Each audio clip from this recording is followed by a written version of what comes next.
요셉하면 떠오르는 것들이 많이 있습니다. 꿈을 꾼 사람, 그렇죠? 하늘의 해와 달과 별들이 자신을 향해서 인사하는, 절하는 그런 꿈을 꾸고, 또 볕단들이 자기를 향해서 절하는 그런 꿈을 꾼 사람으로 우리가 잘 기억하고 있습니다. 뿐만 아니라 요셉은 형제들에게 죽임을 당할 뻔했다가 미디안 상인들에게 팔려간 그런 불운한 과거를 가진 그런 사람으로 우리가 잘 알고 있습니다. 보디발의 아내에게 모함을 당하여 억울하게 감옥에 끌려가 정말 고생을 해야 했던 사람으로도 기억하고 있습니다. 뿐만 아니라 감옥에서 만난 술 맡은 관원장과 떡 맡은 관원장을 만나서 그들에게 꿈을 해몽해 주었는데 그 꿈대로 그대로 이루어지는 놀라운 일을 해낸 사람으로 알고 있습니다. 결국 그래서 이 요셉은 애굽의 총리 대신이 된 정말 어마어마한 위대한 인물이 된 사람이 바로 이 요셉이었고, 그리고 또 마지막에 자신의 형제들을 진심으로 용서해 준 그런 위대한 인물로 우리가 잘 기억하고 있습니다. 요셉이라고 하는 사람의 인물의 이야기는 아주 흥미진진한 이야기들을 많이 담고 있고, 우리들의 가슴 가운데 그 이야기들이 생생하게 살아 있을 것이라고 생각을 합니다. 이런 수많은 요셉의 일화 가운데 여러분들은 어떤 점이 제일 마음에 와 닿습니까? 총리 대신이 된 것이 제일 마음에 와 닿으신가요? 아니면 모함을 받아서 감옥에 갇힌 이야기가 가장 인상에 남습니까? 유혹 가운데서도, 보디발의 유혹 가운데서도 하나님 앞에서 이 죄를 지을 수 없다고 했던 그 모습이 가장 기억에 남으십니까? 아마 사람들마다 이것을 기억하는 그 일화들이 가장 크게 담아있는 부분들이 있을 거라고 생각을 합니다. 그런데 오늘 히브리서 11장을 보면은요, 이 11장에서 요셉의 믿음에 대해서 설명하고 있는데, 놀랍게도 히브리서 기자는 요셉의 그런 이야기들을 하나도 이야기하고 있지 않습니다. 우리가 잘 아는 것처럼 히브리서 11장은 믿음장이라고 말할 수 있겠고요, 구약 성경에 나오는 위대한 믿음의 사람들의 이야기들을 열거하면서 그들이 어떻게 믿음을 지키고 살았고 어떤 점에서 뛰어난 믿음을 가졌는가에 대해서 11장에서 나열하고 있는 가운데 요셉에 대해서 이야기할 때 요셉이 어떤 사람이었는가? 믿음으로 애굽의 총리 대신이 된 사람이다 라고 설명을 하는 것이 아니라, 놀랍게도 우리가 잘 기억하지 못하는 어느 한 사건을 이야기하고 있습니다. 요셉은 믿음의 사람이었는데 어떤 믿음의 사람이었는가? 임종 때에, 다시 말하자면 죽음의 자리에 맞닥뜨리게 되었을 때 자기 자녀들을 불러 모아놓고, 하나님께서는 언젠가는 우리 민족을 가나안 땅으로 인도해 주실 것인데, 그래서 너희가 만일 가나안 땅으로 돌아가게 되거들랑 반드시 내 뼈를 가지고 올라가서 가나안 땅에 장례를 치러달라고 부탁한 그 이야기를 오늘 히브리서 11장에서 기록하고 있습니다. 놀랍습니까? 이상합니까? 당연히 그렇지라고 생각하십니까? 의외의 이야기를 오늘 본문에서 기록하고 있는 것이죠. 하지만 바로 이러한 점이 하나님께서 우리를 어떻게 보느냐와 그리고 우리가 사람들을 어떻게 보느냐의 차이점이라고 말할 수 있겠습니다. 사람들은 무엇을 보고 무엇을 환호하게 되는 것입니까? 사람들은 눈에 보이는 것들을 보고 환호하고 눈에 보이는 것을 보고 박수를 쳐줍니다. 어떤 사람이 어떤 큰 일을 성취했는가, 어떤 위대한 일을 이루어냈는가 하는 것으로 사람들을 평가합니다. 우리가 학생들을 무엇으로 판단하죠? 성적으로 판단합니다. 이 학생이 공부를 잘하는 학생인가? 그렇지 못한 학생인가? 좋은 대학에 들어갔는가? 아닌가? 그걸 가지고 우리는 학생들을 평가하려고 합니다. 또 우리가 사람들을 평가할 때 무엇으로 평가합니까? 그 사람의 직책으로 표현합니다. 이 사람은 평상시 어디까지 올라간 높은 직책에 올라간 사람이었는가 아니었는가, 이 문제로 판단을 합니다. 뿐만 아니라 사람들은 업적으로 판단합니다. 위대한 업적을 이루어낸 사람, 위대한 일을 이루어낸 사람, 특별히 우리가 올림픽이라든지 그런 스포츠 경기에 내에서 금메달을 딴 선수가 있으면 방송에서 계속해서 그 사람의 이야기를 떠들어댑니다. 금메달을 딴 선수, 레슬링에서, 피겨스케이팅에서, 또 여러 종목에서 어마어마한 노력을 기울여서 금메달을 딴 선수들에 대해서 뉴스로 이야기하고 연예 대담에서 이야기하고 그 사람의 일대기를 방영하면서 그 사람이 어떻게 이런 위대한 일을 이루게 되었는가에 대해서 기념하고 환호하는 모습을 볼 수가 있습니다. 우리 보통 사람들은 무엇으로 우리들을 서로 판단합니까? 얼마나 좋은 일을 많이 이루었는가를 판단하기 때문에 내가 사람들에게 인정받기 위해서는 다른 사람들보다 내가 더 나은 사람이라고 하는 사실을 무엇으로 대세우려고 할까요?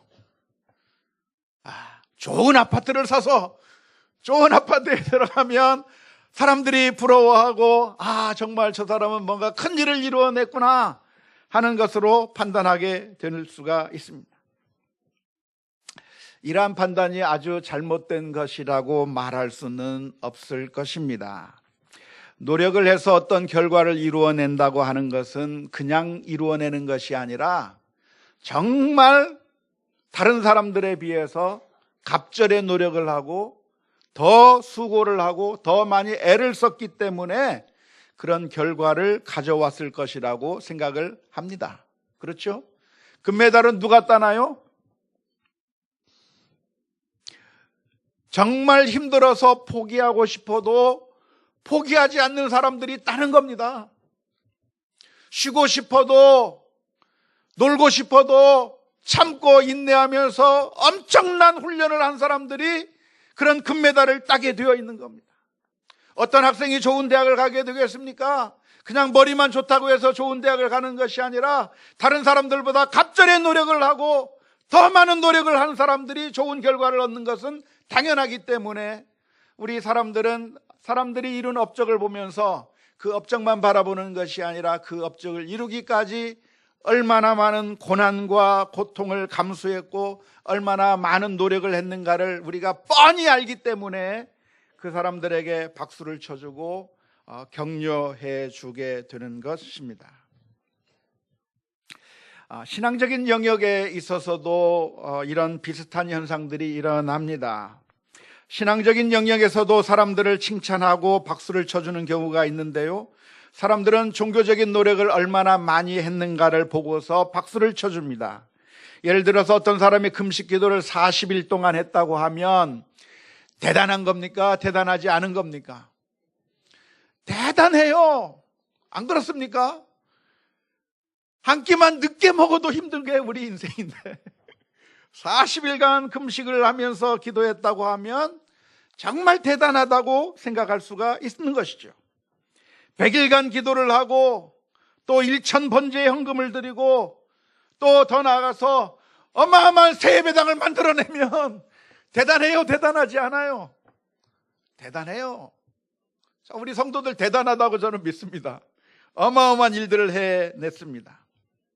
목회자로서는 맨손으로 개척을 해서 그 지역에서 제일 큰 교회를 이루어냈다고 한다면 모두가 환호하고 박수를 하게 될 것입니다. 하지만 하나님께서는 무엇을 보실까요? 놀랍게도 하나님께서는 요셉의 일생 가운데서 그가 노예로 끌려간 이방인이고 이민자이고 메조리티가 아닌 마이너리티에 속한 사람이었지만 결국 애굽의 총리 대신의 자리까지 올라간 입지적인 그 모습을 보면서 하나님께서 요셉이야말로 정말 대단한 사람이었다, 정말 큰 믿음의 사람이었다라고 히브리서 11장에서는 평가하고 있지 않습니다. 오늘 저와 여러분들도 이 말씀을 보면서 하나님께서 우리를 어떻게 바라보실까에 대해서 한번 진지하게 고민해 보아야 될 것이라고 믿습니다. 하나님은 누구를 기뻐하시고, 하나님께서는 누구를 인정하시고, 하나님께서 누구에게 칭찬하실까요? 5달란트를 가진 사람이 5달란트를 남기는 것처럼 어마어마하고 위대한 것들을 갖다 내놓으면, 그러면 하나님께서 기뻐하시고 정말 인정해 주시는 사람이라고 생각하기가 쉽습니다. 하지만 우리가 무엇인가 큰 일을 이루는 것은 한편으로 좋은 것이기는 하지만 또 한편으로는 아주 위험한 일일 수가 있습니다. 그 일 자체가 위험한 것이 아니라 사실은 무엇인가 우리가 이루게 되면 사탄은 우리들의 마음을 충동질해서 우리가 이룬 그것을 가지고 교만하게 만들고 결국 넘어뜨리게 만들어버리기 때문에 그렇습니다. 우리가 잘 아는 느부갓네살 왕이라고 하는 사람은 전 세계를 제패한 위대한 왕이었습니다. 당시 바벨론 제국을 일으키고 그 바벨론 제국이 그 중동 지역 전체를 제패하는 어마어마한 큰 왕국을 이루어냈는데, 그렇게 큰 왕국을 이루어낸 것은 나름대로의 의미가 있는 일이라고 말할 수가 있습니다. 아주 좋은 일이라고 말할 수가 있겠죠. 그 나라로서는 정말 대단한 일을 이 느부갓네살 왕이 이루었다고 할 수 있을 겁니다. 하지만 사탄은 그 업적을 아무것도 아닌 것으로 만들어버리는 재주가 있는 것이죠. 무엇인가 큰 일을 이루면 그 큰 일을 이룬 것을 아무것도 아니게 만들 수 있는 재주를 사탄이 가지고 있는데, 이 사탄은 이 느부갓네살의 마음을 충동질해서 자기가 이룬 그 업적을 보며 교만하게 만들고, 그래서 교만하게 되어서 결국 하나님으로부터 인정받지 못하는, 결국 하나님의 심판을 받을 수밖에 없는 그런 불쌍한 위치로 갈 수밖에 없었다고 하는 사실을 우리가 기억해야 될 줄로 믿습니다. 하나님께서 보시는 것은 무엇인가? 하나님께서는 우리의 심령을 보시는 줄로 믿습니다. 요셉이 큰 일을 이룬 것보다도 하나님께서는 그 사람의 마음의 태도를 보시고 계시는데요, 특별히 이 요셉은 애굽이라고 하는 어마어마하게 큰 나라에, 그리고 그 나라의 총리 대신으로 있었지만 그것 때문에 교만하거나 그것 때문에 내가 만족함을 누리고 있는 것이 아니라, 이 요셉은 그 애굽이라고 하는 나라의 총리 대신이 되었으면서도 불구하고 하나님께서 약속해 주신 그 약속을 마음속에 잊지 않고, 우리가 언젠가는 가나안 땅으로 돌아갈 것이고 하나님께서 우리 민족을 돌보아 주셔서 결국에는 가나안 땅으로 인도해 주실 때가 있는데, 그 나를 바라보면서 살았다고 하는 것을 하나님께서 인정해 주신 줄로 믿습니다. 요셉이 이 세상에서 살아가면서 자신이 이룬 업적을 보면서 좋아하고 즐거워했던 것이 아니라 당대 최고의 권력자로서 살아가고 있었지만, 그러나 요셉의 마음 가운데는 언제나 하나님의 약속을 생각하고, 하나님은 신실하신 하나님이라고 하는 사실을 믿고, 그 신실하신 하나님께서 그 하나님의 약속에 따라 우리 민족을 가나안 땅으로 인도해 주실 때가 있는데, 그 약속을 신실하게 믿고 내가 그 날을 기억하면서, 언젠가는 돌아갈 날을 기억하면서 죽을 때에도 이 모든 것이 끝났다 말하는 것이 아니라, 너희가 만약 하나님께서 너희들을 가나안 땅으로 인도해 주신다고 한다면 내 뼈를 가지고 가서 거기에 묻어서 하나님의 영광의 구원에 참여하는 자가 되게 해달라고 부탁했다고 하는 점에 있어서 요셉은 위대한 믿음의 사람이었는 줄로 믿습니다. 요셉은 이 세상에서의 삶을 만족하며 산 것이 아니라 하나님께서 주시는 소망을 가지고 살았다고 하는 점에 있어서 그는 믿음의 사람인 줄로 믿습니다. 성경에서 보면, 성경에서는 우리 인생을 가리켜서 나그네 인생이라고 합니다. 우리가 이 세상에서 시민으로 살아가는 것이 아니라 나그네로서 살아가고 있는 것이고, 우리의 시민권은 하늘에 있다고 가르쳐주고 있습니다. 빌립보서 3장 20절 말씀입니다. 그러나 우리의 시민권은 하늘에 있는지라. 거기로부터 구원하는 자 곧 주 예수 그리스도를 기다리노니. 이 세상에서 아무리 잘되고 이 세상에서 아무리 성공하고 이 세상에서 모든 것을 다 가졌다고 할지라도 이 세상 때문에 만족해하고 이 세상 안에서만 살아가고 이것이 전부인 줄 알고 살아간다고 하면 그 사람은 성공한 사람이라고 말할 수가 없습니다. 우리는 무엇을 바라보아야 됩니까? 저 하늘나라를 바라보며 믿음으로 살아가는 우리 모두가 다 될 수 있기를 주님의 이름으로 축원합니다. 이 세상에서 업적을 이루는 것, 그것은 중요한 일입니다. 종종 우리가 제가 설교를 하고 그리고 성경 말씀에 기록된 내용을 보면 종종 과장법적으로 강조하고 있는 경우가 많이 있습니다.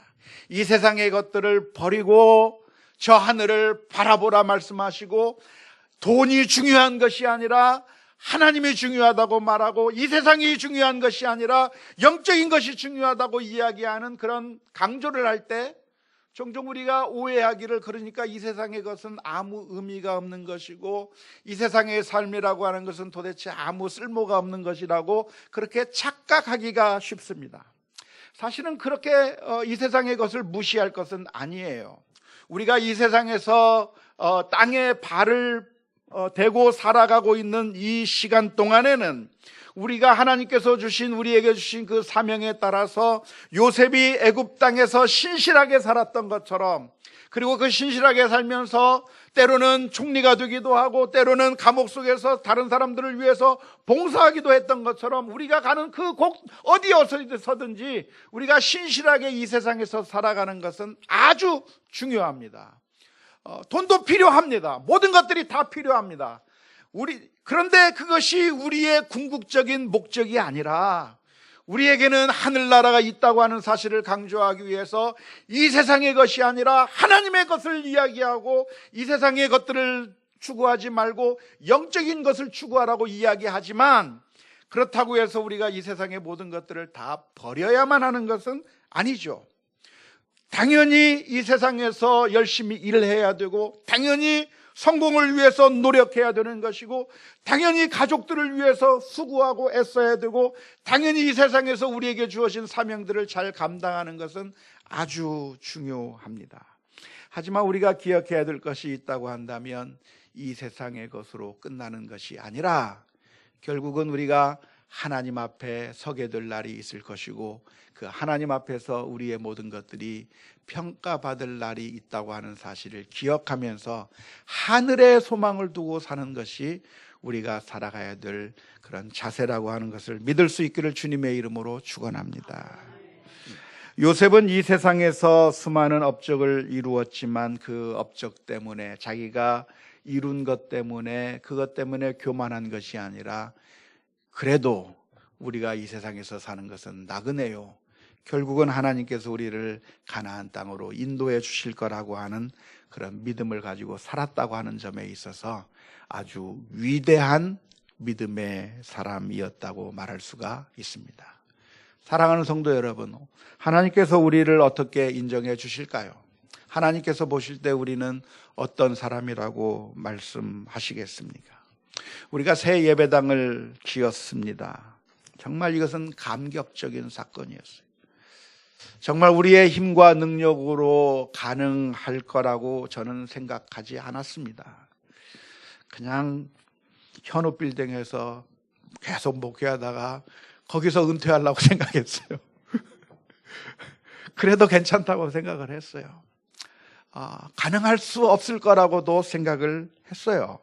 하지만 놀랍게도 참 온 교우들이 힘을 합쳐서 정말 최선의 최선을 다해서 어마어마한 일들을 이루어내 주었습니다. 이것은 정말 감격적인 사건이었고 정말 우리를 흥분하게 만드는 사건이었습니다. 하지만 하나님께서 우리의 믿음을 평가하실 때 새 예배당이 우리의 업적으로 되지 않는다고 하는 사실을 기억해야 될 줄로 믿습니다. 하나님께서 우리의 믿음을 보셔요. 과연 우리가 이 세상에서 살아가고 살면서 주님을 신뢰하고 의지하며 믿음으로 살아가고 있는가? 이 세상 사람들은 우리들의 결과를 내놓으라고 이야기할 거예요. 과연 이 세상에서 얼마나 성공했느냐, 얼마나 건강하냐, 다른 사람들이 보기에 깜짝 놀랄 만한 얼마나 대단한 그 결과물을 내놓을 수 있느냐라고 우리들에게 질문을 던질 것입니다. 아마 대부분의 많은 사람들은 일부 소수는 거기에 자신 있게 대답할 사람들이 있을 수 있겠지만 대부분의 사람들은 그렇게 살지 못해요. 가정생활을 보면 힘들고 어렵습니다. 사랑과 행복이 넘쳐야 될 가정이 사랑과 행복이 넘쳐나는 것이 아니라 굉장히 힘들고 어려운 가운데 살아가고 있는 사람도 있어요. 내가 하는 일들이 잘 되고 형통하고 모든 일들이 잘 이루어지는 것이 아니라 하는 것마다 문제가 생기고 하지 않는 게 훨씬 더 좋은 것 같은 그런 정말 낭망적인 상황을 만날 때도 있어요. 하지만 하나님께서 보시는 것은 우리가 어떤 결과를 가지고 있느냐를 보시는 것이 아니라 바로 그 힘들고 어려운 그 순간에도 하나님을 철저하게 의지하고 신뢰하고 하나님을 사랑하며 살고 있느냐. 마치 요셉이 감옥에 갔지만 어쩌면 세상 사람들이 보면서 그 요셉을 보면서 저 사람은 실패자라고 이야기했을 겁니다. 그 범법자를, 그 죄인을, 감옥 속에 갇힌 한 사람을 보면서 누가 저 사람은 위대한 사람이라고 말할 수 있으며 누가 그런 사람을 향해서 존경할 수 있는 사람이 있겠어요?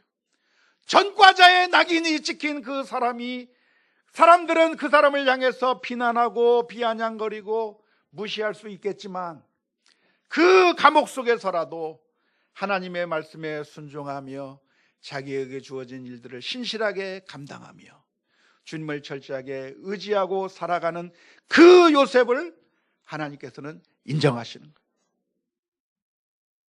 요셉이 총리라고 하는 그 위대한 높은 위치에 올라갔지만 그 총리라고 하는 높은 위치에 올라갔다고 하는 그 사실이 다른 사람들에게는 박수 받을 일이고 영광 받을 일이고 정말 좋은 일이겠지만 그러나 하나님께서 보시는 것은 요셉이 그런 높은 위치에 올라갔다고 하는 사실 때문에 그 요셉을 인정하시는 것이 아니라 그 높은 위치에 있어도 하나님 앞에서 겸손하고 하나님을 신뢰하고 하나님께서 주신 약속을 믿고 살아가는 바로 그 모습이 하나님께서 인정하시는 모습인 줄로 믿습니다.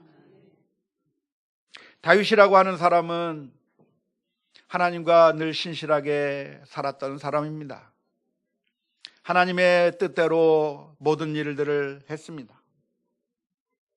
미워하기보다는 용서할 줄 아는 사람이었고 원수를 갚기보다는 오히려 원수를 향해서 아량을 베풀고 사랑을 베풀 수 있는 위대한 용사였습니다.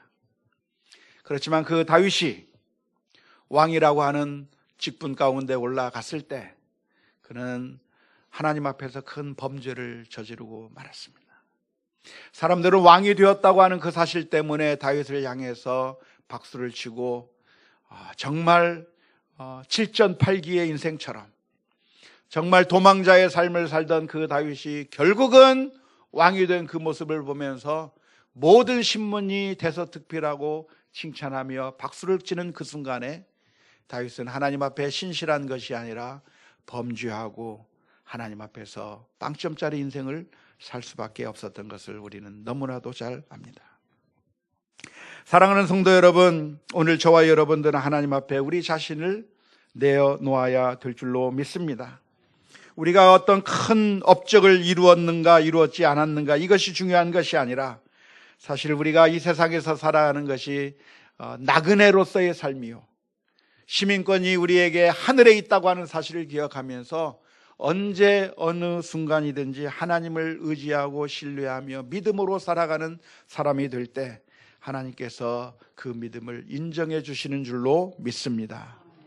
그렇게 하나님을 믿고 신뢰할 수 있다고 한다면 억울하게 형제들에 의해서 팔려버린다고 할지라도 억울하게 감옥에 갇히게 된다고 할지라도 절망하는 것이 아니라 하늘의 소망을 두고 있다고 한다면 이 세상에서 그 슬픔과 고통은 오히려 기쁨을 더 충만하게 만드는 재료가 될 줄로 믿습니다. 지고 있다가 역전하면 훨씬 더 기쁜 것처럼, 이 세상에서 슬프면 슬플수록 더 하나님 나라에 가면 더 기쁨과 즐거움이 넘치게 되는 줄로 믿습니다. 그래서 오늘 저와 여러분들이 하나님 앞에 서게 될 때, 우리 자신이 하나님을 철저하게 신뢰하면서 믿음으로 하나님 앞에 나아갈 때, 하나님께서 다른 것을 보시고 인정하시는 것이 아니라 그 믿음을 보고 인정하신다고 하는 그 사실을 바라보며, 오늘 저와 여러분들이 믿음의 길에 분명하게 서는 우리 모두가 다 될 수 있기를 주님의 이름으로 축원합니다. 그렇지 않고 만일 이 세상에서 소망을 둔다고 한다면 어떻게 될까요? 요셉이 이제 총리 대신이 되었습니다. 총리 대신이 되어서 애굽 땅에서 살아갑니다. 사실 애굽 땅이라고 하는 것은 정말 좋은 곳이에요. 창세기에서 그 애굽 땅에 7년 동안의 기근이 있었다고 기록하고 있지만, 사실 애굽 땅이라고 하는 것은 기근이 있는 것이 기적인 나라가 바로 그런 애굽 나라예요. 나일강이 흐르고 있고 언제든지 풍성해서 그 나라는 먹을 것이 풍부하고 모든 것이 풍부한 그 나라, 그 나라에서 영원한 소망을 두고 이제 내가 다 이루었다 생각하며 애굽 땅에서 편안히 먹고 잘 사는 것만이 목적이었다고 한다면, 그 사람은 하나님 앞에서 바른 믿음이 될 수가 없습니다. 오늘 저와 여러분들이 이 세상에 소망을 두고 산다고 한다면 어떻게 될까요? 찬송가 522장 3절 가사에 보면 이런 가사가 있습니다. 웬일인가 내 형제여 재물만 취하다, 세상 물질 불탈 때에 너도 타겠구나. 사랑하는 성도 여러분, 오늘 저와 여러분들의 그 소망이 이 세상의 것들에 있는 것이 아니라 하나님을 바라보며 하나님에게만 소망을 두고 믿음으로 승리하는 우리 모두가 다 될 수 있기를 주님의 이름으로 축원합니다.